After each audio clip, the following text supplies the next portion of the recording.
এইবারের মৌসুমটাতে আমন ফসলটাতে অকাল বন্যার জন্যে বিশেষ করে দেশের দক্ষিণ পূর্বাঞ্চলে আকস্মিকভাবে বড় বন্যায় বেশ কয়েকটা জেলা প্লাবিত হয়, আমন ফসলে ক্ষতি হয়। এতে করতে যে আমন উৎপাদন কিছুটা কম হয়েছে, এই ঘাটতিটা পূরণ করার জন্যে আমরা শুরু থেকে আসলে বিদেশ থেকে গত বছর যেমন বিদেশ থেকে কোনো চাল কেনা হয়নি।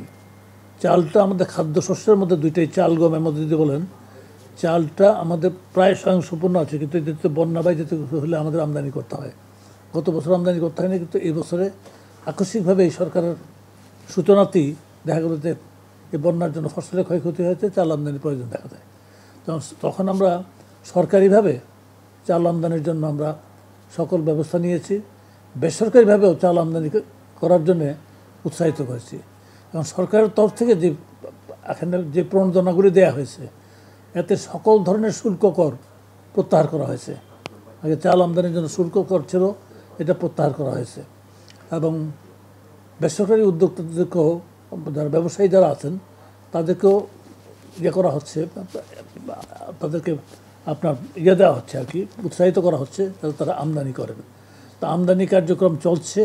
সরকারিভাবে যেটুকু আমদানি করার কথা, আমরা বাই দিস টাইম 2.5 লক্ষ মেট্রিক টন হচ্ছে আপনার আন্তর্জাতিক উন্মুক্ত দরপত্র মাধ্যমে, এবং 1 লাখ টন বার্মা থেকে G2G ভিত্তির মাধ্যমে এটা কনফার্ম হয়ে গেছে। আর 50,000 টন পাকিস্তান থেকে আমাদের আলোচনা কনক্লুড হয়েছে।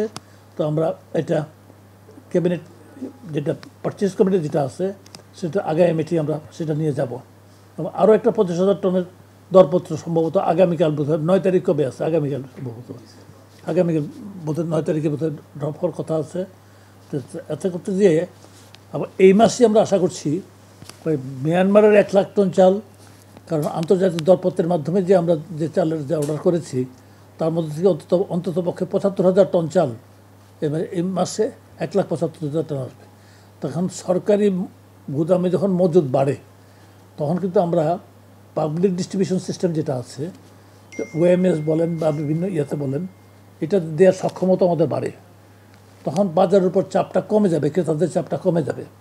ওএমএসের মাধ্যমে যখন অধিকতর পেতে থাকবে, তখন ক্রেতাদের কমে যাবে, তখন বাজারটা একটু হওয়ার কথা, কম হওয়ার কথা। সেই ব্যবসাগুলো আমরা আশা তো করছি। এখন বিভিন্ন উদ্যোগ তো নেওয়া হয়। প্রথমত একটা উদ্যোগ নেওয়া হয়, ধরেন আনার জন্যে সরকার সকল ধরনের শুল্ক কর ছেড়ে দিয়েছে। 2 নম্বর কথা হচ্ছে আমরা ওএমএসের মাধ্যমে, টিসিবির মাধ্যমে মাসে 50,000 টন চাল দেওয়া হচ্ছে। আবার ফুড ডিপার্টমেন্টের যে ট্র্যাডিশনাল যে ওএমএস যেটা ছিল সেটা চালু আছে, এটাকে আর জোরদার করা হচ্ছে। আবার ফেব্রুয়ারি মার্চ যে সময়টাতে আপনার থাকে না, বা অথবা মার্চ এপ্রিল বলে গেছে, এই 2 মাস আর কি, রোজার সময়টা মূলত, রোজার আগে পরে হবে।